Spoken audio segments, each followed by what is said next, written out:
Greetings aspirants, welcome to Narayana IAS. In this session of daily news analysis, we have picked up certain important articles from the Hindu newspaper, that is Daily edition.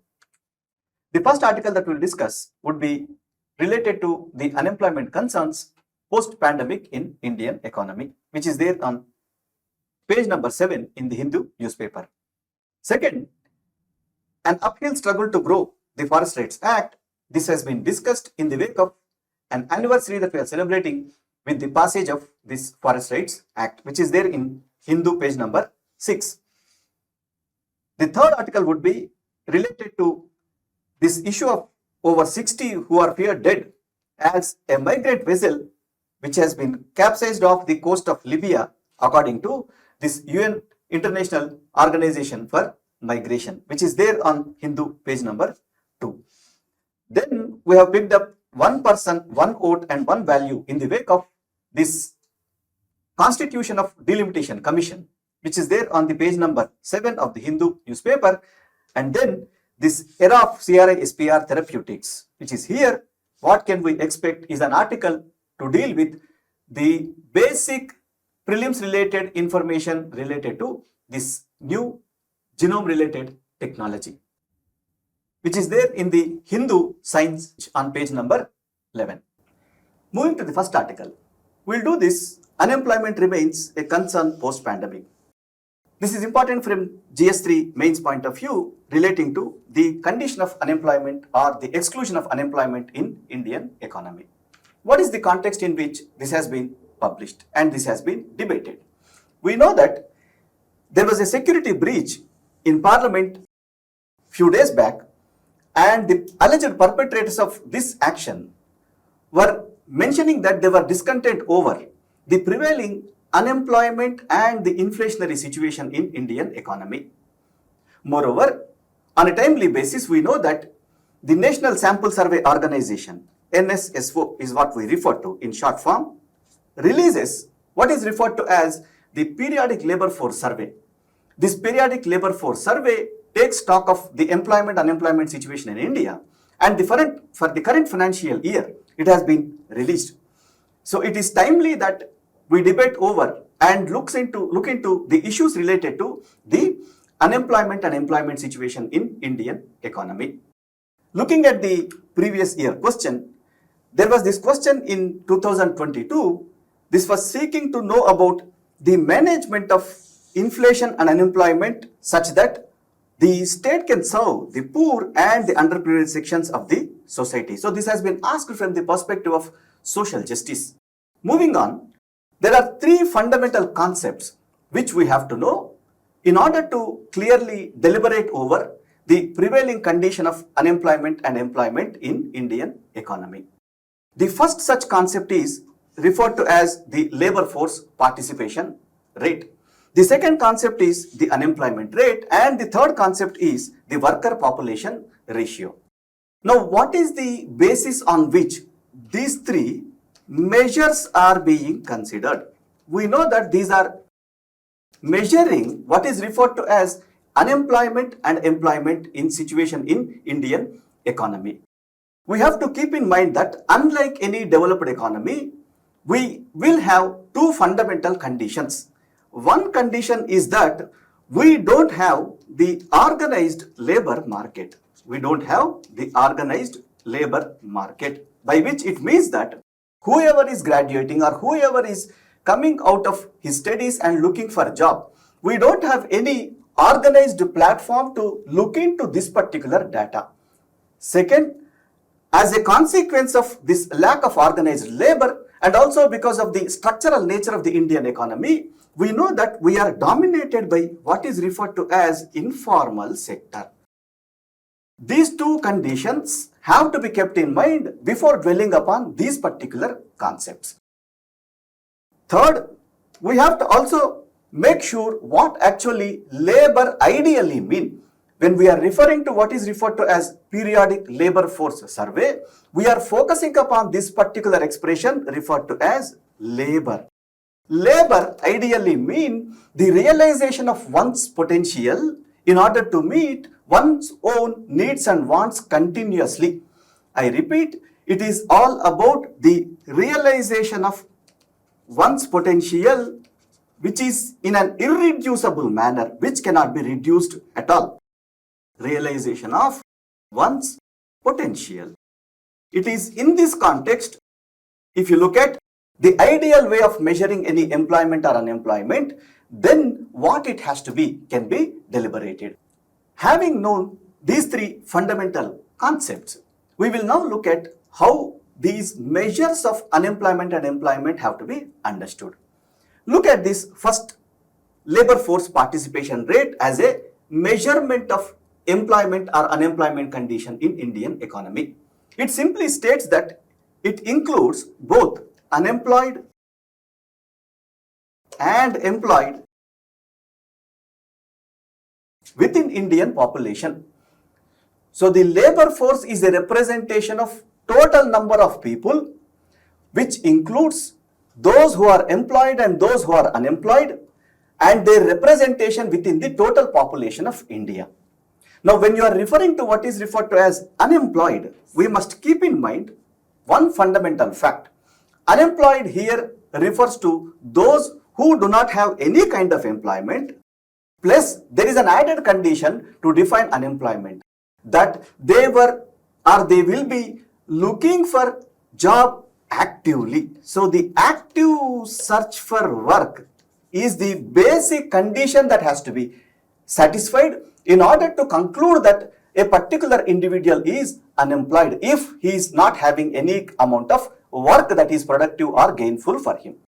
Second, when we refer to what is referred to as unemployment rate, it means that what is the percentage of population within labor force who are satisfying this condition of unemployment, that is, they are not having any gainful employment as of now, number one, and number two, they are in active search for employment.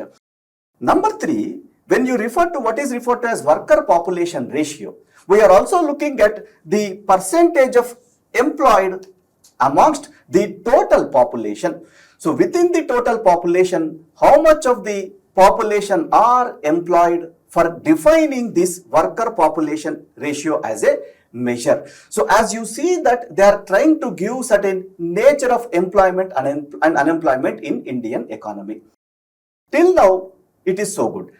However, as we already have seen that we do not have any organized labor market and we do not have any formal sector predominantly, but we are predominantly one of informal sector dominant economy. The condition of employment and unemployment have been brought down to a particular level. The understanding of employment and unemployment have brought down to a particular level. This has been done by the Dantewala committee in 1968.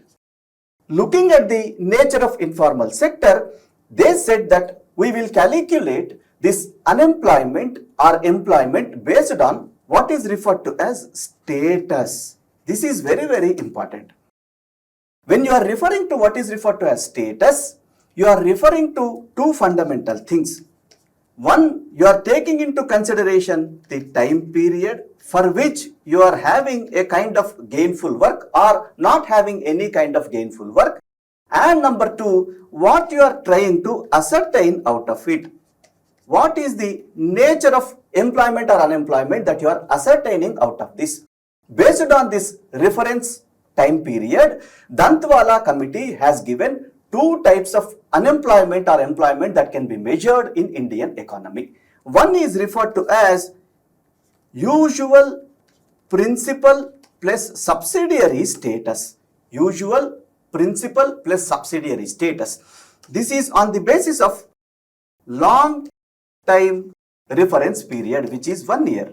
And then you have what is referred to as current weekly status. This is of short time reference period. Now what they try to indicate, as you clearly see, the focus has to be on status as an expression rather than on whether it is employment or unemployment. So when you are referring to this usual principal plus subsidiary status, what it means is within last 1 year, were you having any gainful work for a maximum amount of time, by which it means that if you had some gainful work for at least 6 months, then for the purposes of usual principal and subsidiary status, you are principally having some gainful employment.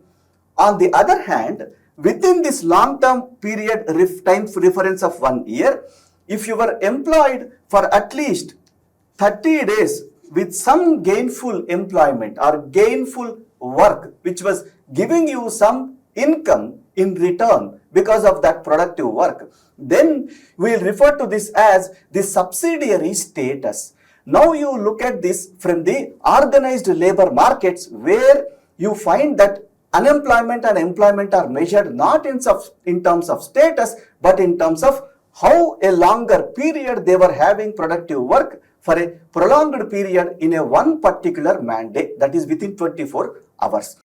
Once you see that it is this status being the calculated, by which it means that for last 1 year as part of subsidiary status, if I am looking at just these 30 days of gainful work whether I had or not, then for the remaining 11 months, even if I am not having any kind of work, still I will be included in this calculation or measurement of being employed for this particular measurement.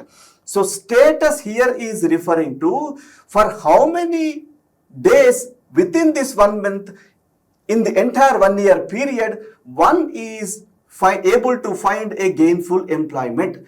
For the remaining 11 months, my status had been that I might not have had any kind of gainful employment. This is in a way indicating the level of distress that would be possible whenever there is no organized labor market and when you are dominated by the informal sector. This is first thing. Second thing, when we are calculating the current weekly status, the question would be that in the last 1 week, whether you were able to find 1 hour of gainful employment or not. Now, in the last 1 week, if I calculate the ideal time period for which one would be working, it would be on an average as per International Labour Organization's calculation over and above 40 hours of work. Rather than these 40 hours of work, we are just posing a question that whether you had that 1 hour of work or not in the previous 1 week, and this itself is mentioning again that within the presence of this informal sector within Indian economy and because of the absence of organized labor market, we are just trying to know the status of the individual with respect to the gainful employment. Again here it is showing how distressful it is rather than how well a particular individual is employed in the last 1 week because of the nature of the question. This one significant fact you have to know before venturing upon knowing the reality of unemployment and employment as a core concept within Indian economy. Having known this, we move to what are those trends which are visible within the PLFS survey.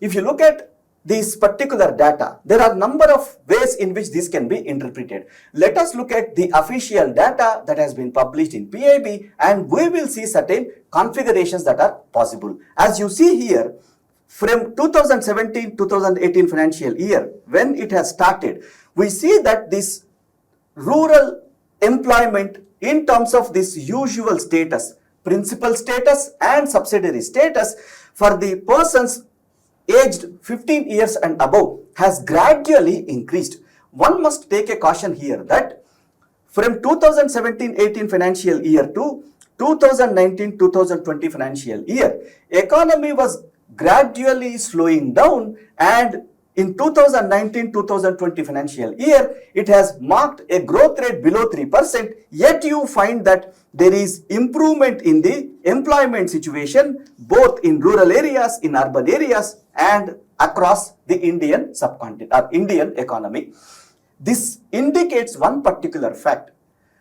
When the economy is slowing down, but yet you find that the employment status is increasing over long term, this is based on the nature of the question that in last 1 year, whether you are employed for 1 month or not, or in last 1 year, you were able to find some gainful employment for the 6 months or not. These two questions are telling you the status. However, whether it is this 1 month time period or 6 month time period that is predominant within this particular calculation, this we do not have a clarity. Because of this, there is a dilemma over this particular data. So the gainful employment is giving you the status that irrespective of the slowdown within the economy, there was an improvement in the condition of employment within Indian economy. Moving to the next slide, we find that as there is improvement in this condition of the employment within Indian economy, we also find that over the time period, the unemployment has declined across the various regional characteristics of India. So you know that within rural areas and within urban areas, you find that this unemployment rate is declining, by which it means that the people are able to find some gainful employment in the current weekly status and in the usual principal and subsidiary status. This indicates that in spite of slowdown and in spite of the fact that we were impacted by the pandemic, and we know that there was a lot of reverse migration from urban areas to rural areas, you find that yet the urban areas were able to show a decline in the unemployment. This is another challenge that is posed in the PLFS survey, whether this data is reliable or not. Third, you find that as part of this current weekly status data, PLFS is showing one important pattern, that from 2017-18 financial year up to 2022-2023 financial year, there is increase in the female labor force participation rate.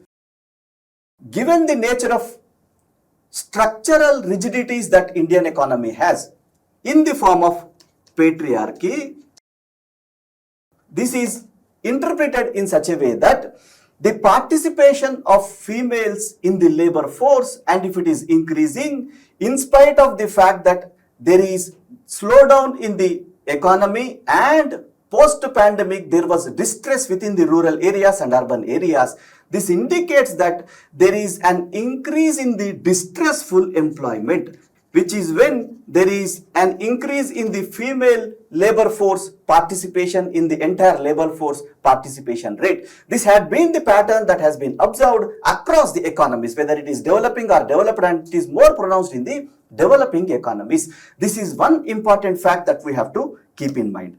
Moreover, as this is occurring, you also see that the worker population rate is also increasing for the females both in rural areas and also in urban areas, which also indicates that this distressful employment is probably the reality. Moreover, as you see that the unemployment rate is declining, given the fact that this distressful employment is occurring, which means that this distressful as a character, as a status of Indian economy is clearly visible.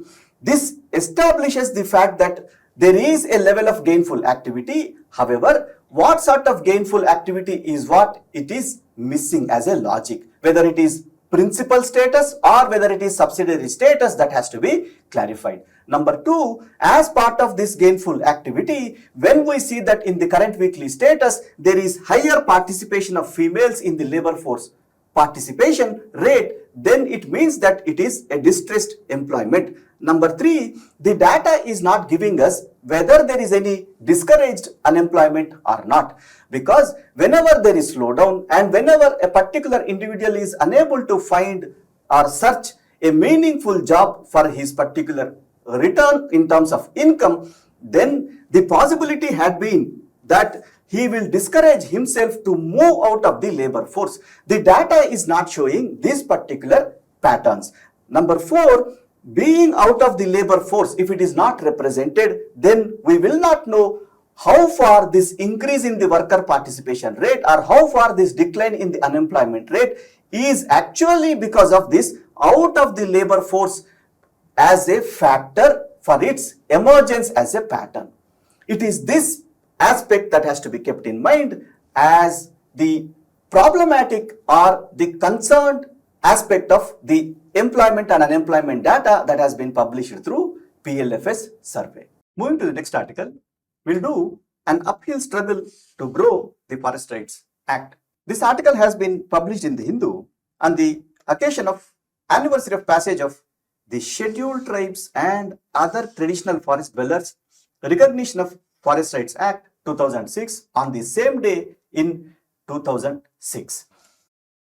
There was a question asked in 2013 over this particular act that has been passed, wherein it was asking you to choose the authority to initiate the process of determining the nature and extent of individual or community forest rights or both. This can be a possible question even for the mains examination from the vulnerable sections of the society point of view. What is the brief background in order to understand the Forest Rights Act? Prior to the colonialism, the traditional dwellers, including the tribes, have enjoyed the customary rights over the forest lands which are in their vicinity. However, with the arrival of colonial rulers, these customary rights of the local communities have been abolished. The colonialism, with this concept of eminent domain, by which it means that they are the authority over the entire forest and the forest resources, through the enactment of Forest Act 1878, which has been again reinforced in 1920s, they have clearly led to the impoverishment of those traditional dwellers over the forests, and the impoverishment has caused innumerable injustice to the lives of these forest dwellers. What are those ways in which this injustice has been caused over the colonial period that we have to ascertain? One, as we have already seen, these customary rights have been translated into the economic rights, by which it means that as far as an individual or the tribe is concerned, they cannot venture into the forest and claim for their rights by exploiting and exploring the forest resources in the vicinity, whatever the forest that they have. Second, we know that there is a land settlement pattern that the colonial rulers have followed, which has also been made applicable to some of the villages in the vicinity of the forest because of the idea of increasing the revenue generation for the colonial government. Number three, they have started announcing what is referred to as forest villages, and these forest villages were to cater to the requirement of timber as a resource for the colonial government, and this cultivation required lot of labor, and they were forcing the labor to migrate to these forest villages, and this migration has always been the forced migration. This is another way in which the impoverishment and injustice has occurred. Number four, this has all created a police state within the colonial regime, and this had its own injustice. And number five, as all the four impoverishments were occurring, they did not even have the right to manage and sustain the forest within their vicinity. All these five were clearly taking away one important traditional nature of these forest dwellers. Keep in mind that in spite of the fact that Constitution doesn't define what is a tribe, we must remember that the Virginius Kaka panel has remembering and defining these tribes and forest dwellers as part of some ecosystem. So they have to be seen as an inalienable aspect of the ecosystem, and this alone will make their lives sustainable and free from any kind of vulnerability. It is this particular nature of these tribes and the vulnerable sections in the form of traditional forest dwellers which has been taken away by the colonial rule. And post-independence too, we know that the forest has been considered as the property of the state, and in order to ensure that we are free from the food insecurity problem that we were going through immediately after the independence, which was evident in the way in which the drought and the famines were occurring, we know that government has resorted to extensive agriculture in the absence of any kind of improved agricultural technology in the nature of referred to as the national interest. So apart from this extensive agriculture, but also from the perspective of national interest, which has to be understood even from the nature of reorganization of the Indian territory that was occurring, keeping in mind that the princely states were also being absorbed into the Indian polity, this national interest also as a concept has led to the continuation of the impoverishment of these traditional forest dwellers. It is this perpetual injustice which has continued over centuries is what we have to keep in mind before understanding the importance of Forest Rights Act. Within this brief background, we must also keep in mind that given the increased nature of environmentalism across the world, Government of India has passed this Wildlife Protection Act 1972 and the Forest Conservation Act 1980, and these two also have had their own problems. The first problem is that as you have announced these or passed these particular laws, there were certain sanctuaries and national parks which have been announced as exclusive for the maintenance of biodiversity, and given this definition, the traditional dwellers of such forests have been clearly evicted, and this eviction has led to the impoverishment and injustice towards these particular traditional forest dwellers. It is in this context the passage of this particular law has to be understood. Broadly, this Forest Rights Act has brought out three fundamental changes. One, it has recognized the individual forest rights of not only the scheduled tribes but also of the so-called traditional forest dwellers. It has extended this right not only towards the tribes but also, as I said, any traditional forest dweller who had his livelihood being generated from the forest in the vicinity of his stay. Second, the forest villages which were announced by the colonial law, which has also continued in our Forest Act. These forest villages from now on would be considered as revenue villages, by which it means that these forest lands which are being used for the purposes of cultivation or shifting cultivation, they would be regularized and hence will be declared as revenue villages. And third, this has also incorporated the decentralized forest governance, by which the management and sustainability of the forest also is the responsibility of the traditional forest dwellers of that particular forest in their vicinity. It is these three fundamental changes which has to be catered to in response to the injustice that has been catered by taking away the forest rights, by taking away the rights of the tribes and the traditional forest dwellers over the forest villages, and also by taking away their right to participate in the sustainability of the ecosystem within which they were always a part of, which we have acknowledged earlier.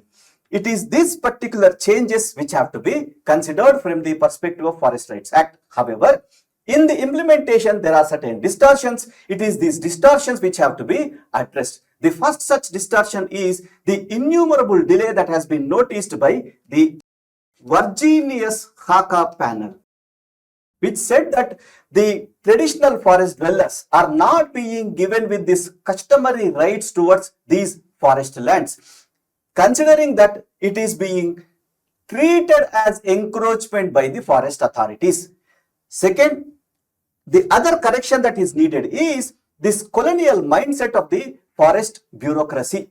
This colonial mindset has to be replaced with the trust-based mindset, by which the customary rights have to be recognized and they have to be consulted in the wake of this need for sustainability of these forests and sustaining the ecosystem, by considering that these traditional forest dwellers and the tribes are part of such ecosystem. Moving on to the next article, we'll discuss this issue of more than 60 people who have been killed because of the fact that there was a migrant vessel which was capsized off Libya coast in the Mediterranean Sea. There was one question previously in preliminary examination which was asking to identify the countries of Southwest Asia which does not open out to the Mediterranean Sea, having importance from the places in news perspective and also importance from the perspective of this larger issue of migration. We will look into this particular article. We know that this context is very well established. We know that a boat carrying the migrants to reach Europe has capsized off the coast of Libya. We know that Libya is undergoing political instability. Similarly, Tunisia is undergoing political instability. Much of the Middle East is also undergoing political instability. This will have forced migration from these regions towards the regions which are relatively peaceful. One such migration was occurring from Libya to Europe. However, this migration has led to, as we see, an accident in which more than 60 people have died, and more importantly, we have to make a note of the fact that amongst these deaths, more of the deaths are related to women and children, who are the worst and most vulnerable sections of any particular population. This is what the United Nations International Organization for Migration has reported. Now, it is the map that was showing these countries which are in the vicinity of the Mediterranean Sea. You can go through this map and you can clearly see that it is this Libya coast which was in the news because of this particular issue.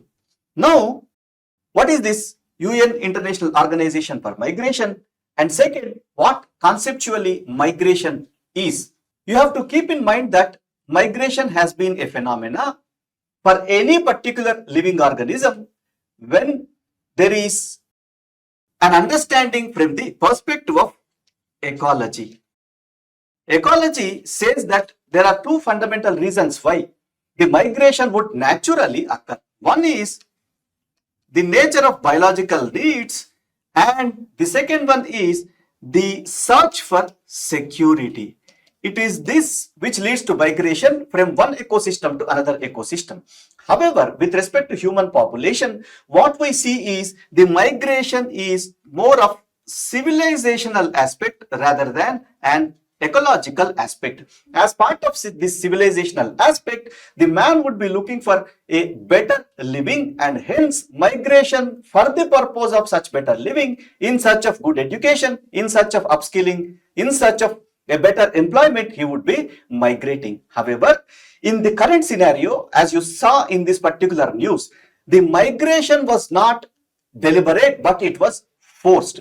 It is this context which brings in the governance of migration as an important aspect in the international affairs. It is in this context the UN International Organization for Migration is important.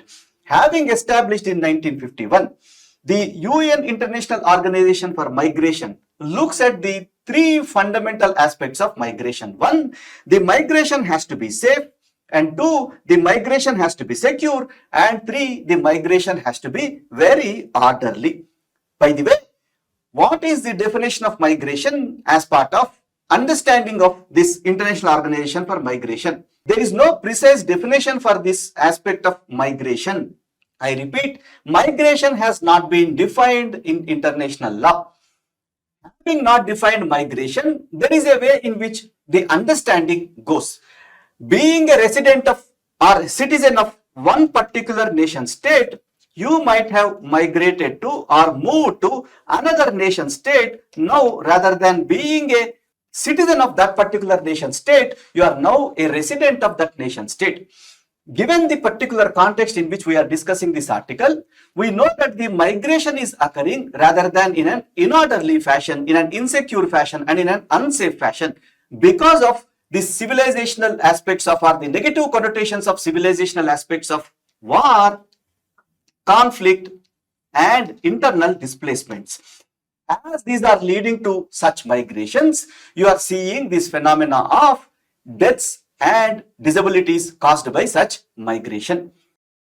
The International Organization for Migration has this objective of having an effective response for whatever the dynamics of migration which are emerging, and hence also advise the policy over the migration and practices over migration to various national governments.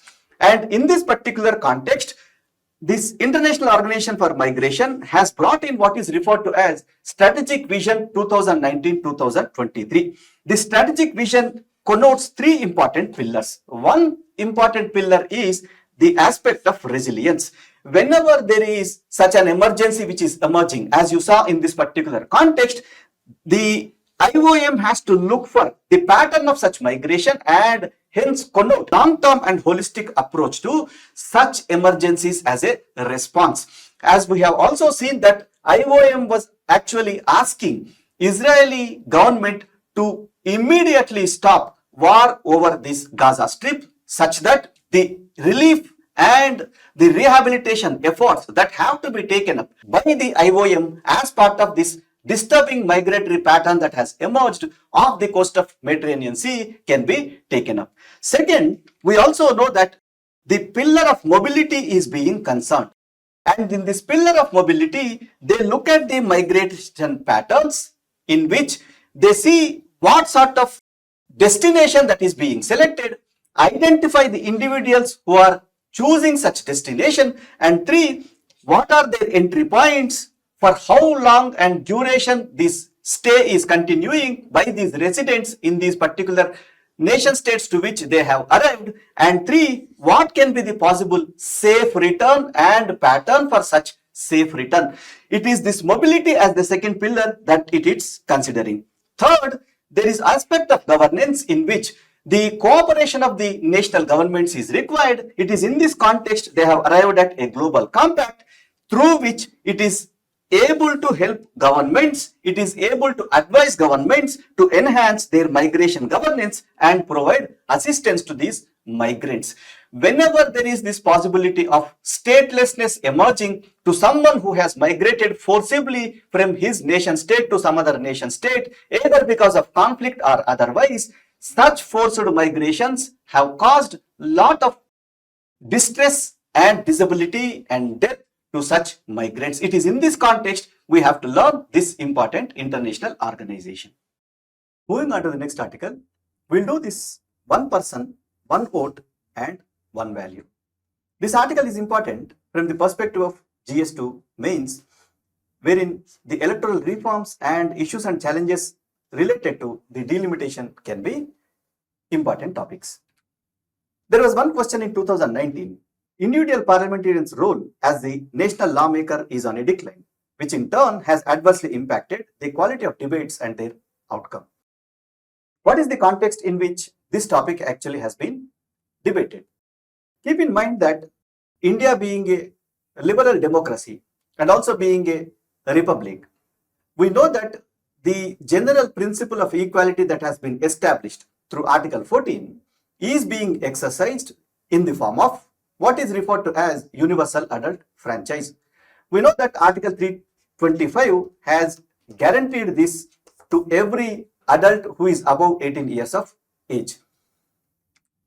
However, to exercise this right to vote and to have a parity in the exercise of such right to vote, which is what that title was actually referring to, one person, one vote and one value, the exercise of delimitation in any liberal democracy is most fundamental.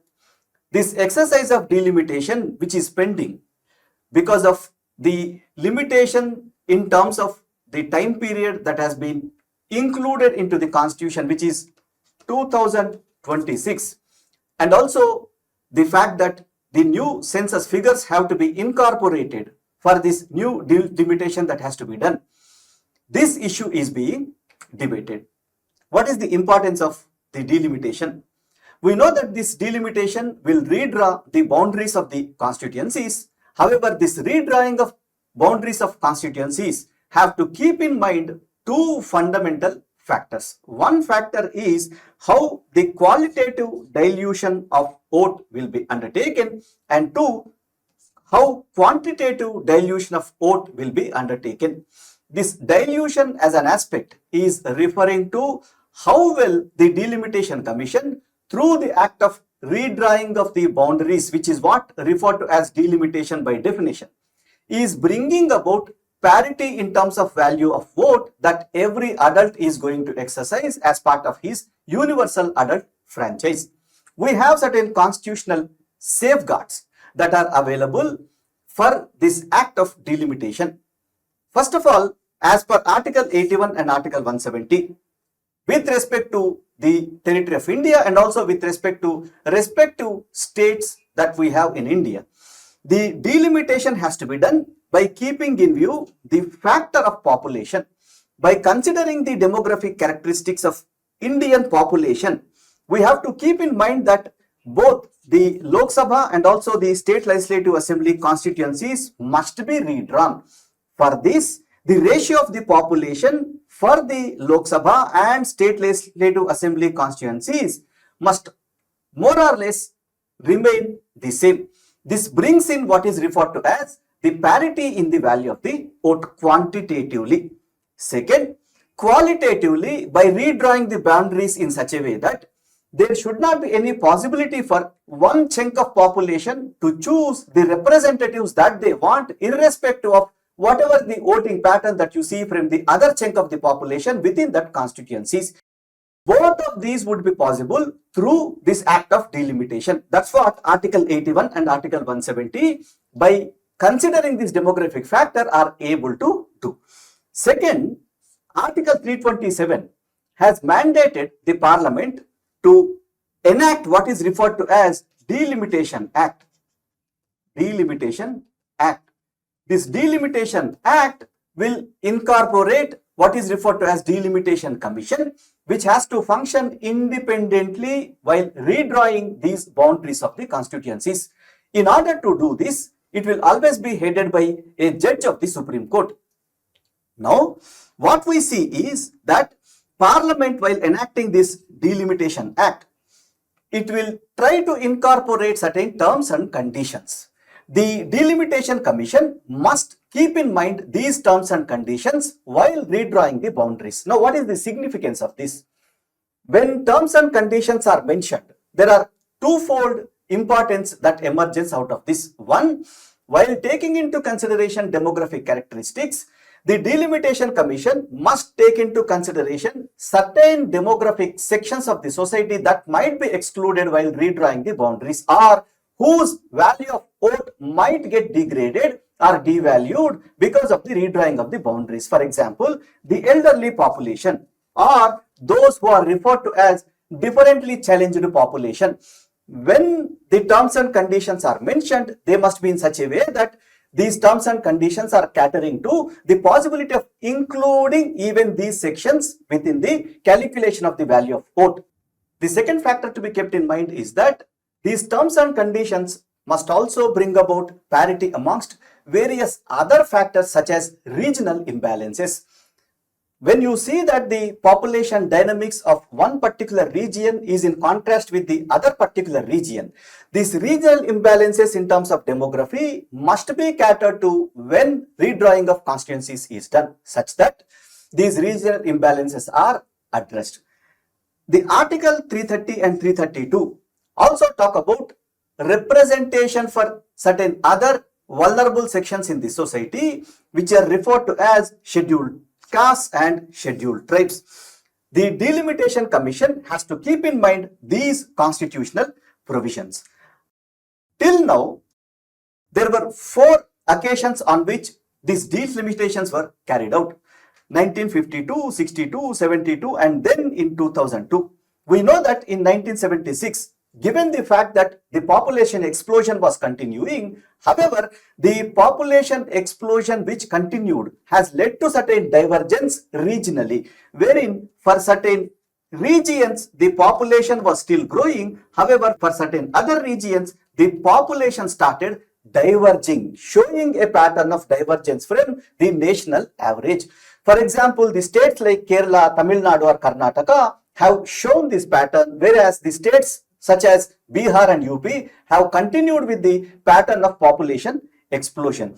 Given this particular fact, when you consider demography through the census figures, there might be a possibility that more number of representations in terms of seats either in Lok Sabha or in the Legislative Assembly might be created in favor of these northern states naturally, and because of this there might be certain disadvantage to those who have performed well on these population control measures, and hence this freeze in 1976 through 42nd Amendment Act has been kept, which has continued even after the Delimitation Act of 2002, wherein is said that there will be freeze on the increase in the number of seats.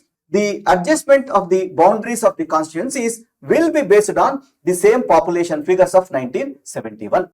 However, the new delimitation commission that is going to be formed or should be formed now must take into consideration the new population figures such that the population dynamics through the demographic characteristics of India must also be taken into consideration. It is this which has brought in this particular issue to be debated. In this particular aspect, we know that again, the northern states have actually, as we have already shown, an increasing trend in the population, whereas some of the other states have shown better population figures with respect to the population control measures. This has to be included as one particular term and condition within the Delimitation Act. Second, the value of vote that might vary because of this population figure might lead to a quantitative dilution in case if we don't consider these population control measures as a positive factor with respect to the southern states. It is in this context we have to debate this particular issue. The Delimitation Commission must consider the distortions that might emerge in case these particular demographic facts are not considered, and number two, other concerns which might emerge, as we have seen with respect to the Sachar committee, which said that even in constituencies where the religious minorities constitute more than 50% of the population, these constituencies have reserved in favor of the scheduled castes, and hence rather than the religious minority being elected as their representative, we see that the member from scheduled caste community is being elected as a representative. Such distortions and such concerns must also be taken into consideration in this Delimitation Act. Moving to the next article, we will do this article of the era of CRI-SPR therapeutics is here. What can we expect? This is important from the science and technology perspective, where there can be a question from biotechnology. This is also significant from the mains point of view under GS3. Look at this previous question asked in 2019. What is a CAS9 protein that is often mentioned in the news? As we know that this is something that has to do with this technology of CRI-SPR, and hence it is referred to as the molecule scissor that is used in targeting gene editing. What is the context in which this article has appeared? Recently, we have seen that both UK and USA have approved this revolutionary technology in treating certain diseases. In UK, this CRI-SPR CAS9 enabled gene level therapy called CAS-JV was approved, and it is in this context this particular article is being discussed. This CRI-SPR fundamentally is related to something referred to as genomic sequencing. We know that the fundamental genetic information is there with what is referred to as DNA. And this DNA, as we know, is not only the one which has the genetic information, but also we know that it is vehicle of heredity. When this CRI-SPR related discovery was made, there are two fundamental ways in which we have understood this genome sequencing when we were studying bacteria. The two theoretical understandings were how the virus has impacted the bacteria, and the second understanding related to this theory was how bacteria has responded to such attack from the virus.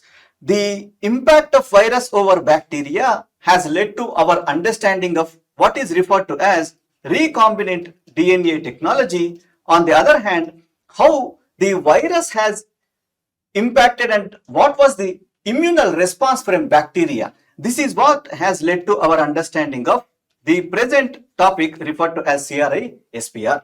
Fundamentally, this CRI-SPR is related to certain repeating sequences. These repeating sequences are seen at regular intervals. These repeating sequences are related to certain genetic information with regard to how the viral impact has been made over the bacteria. So it has certain information related to the virus which has in fact impacted this bacteria for certain generations. We know that DNA being a vehicle of heredity, this information has been carried on from one generation to another generation of such bacteria. Second, alongside this CRI-SPR that has been observed, what we see is the association of certain associated genes. CAS means CRI-SPR associated genes, and the CAS9 particularly, the protein, is having the ability to respond to such viral attack when it occurs for the next time. What it does is, it has an enzyme within it whereby it acts as a molecular scissor and cuts through the genetic information or DNA of the virus that is coming towards the bacteria in terms of infecting this bacteria. It is this particular technology which is referred to as CRI-SPR. So we know that having this ability of cutting through the infecting virus, it can now act as an immunal response towards such viral attack, and hence protecting the bacteria by responding through the immune system against such viral infection.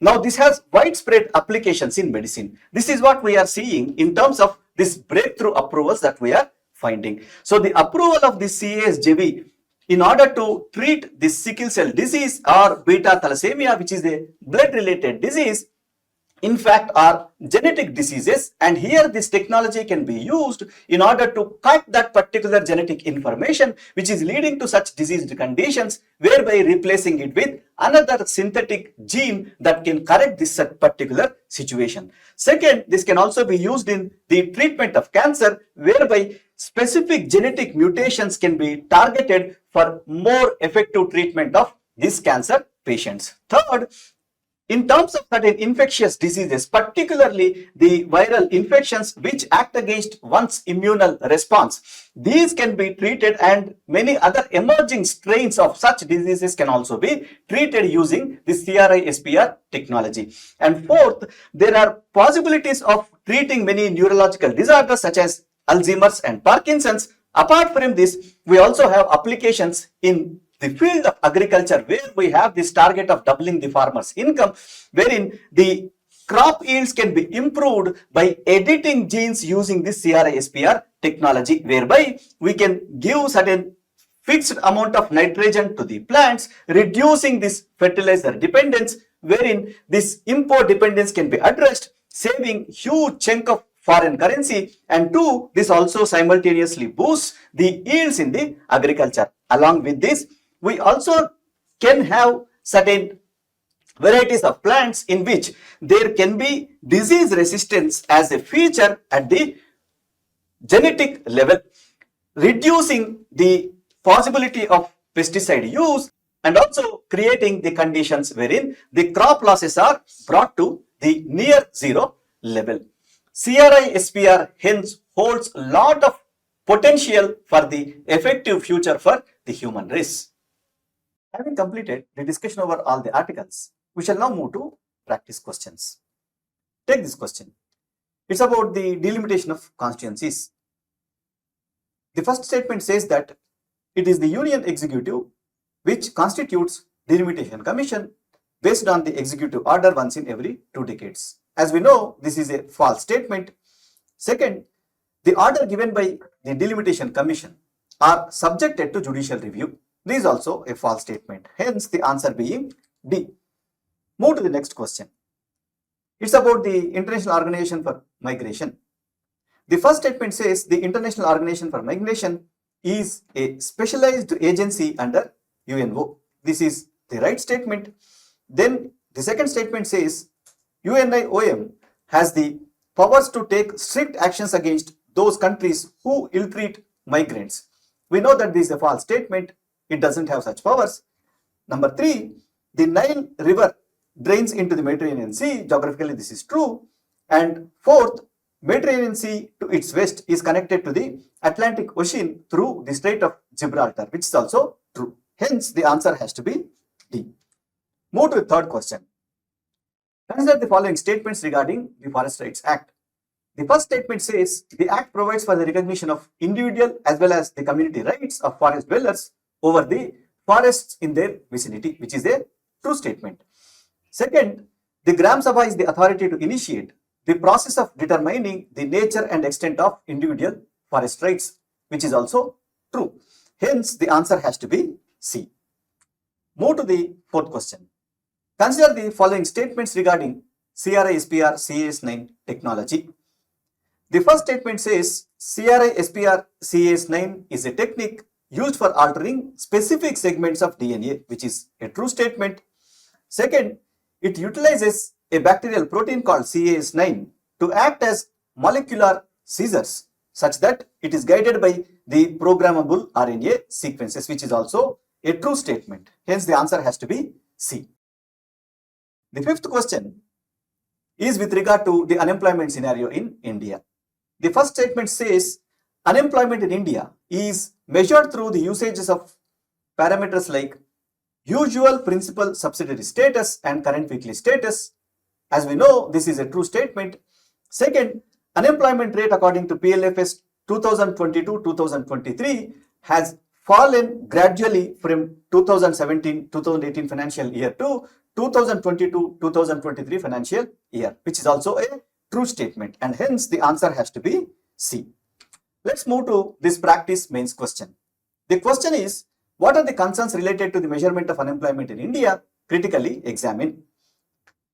In simple terms, you can introduce by defining the nature of unemployment in India, as we have discussed, and then within the body, you can write about identifying the measurement of unemployment as status with regard to certain gainful activity rather than the way to measure unemployment in any organized labor market that we see in developed economies.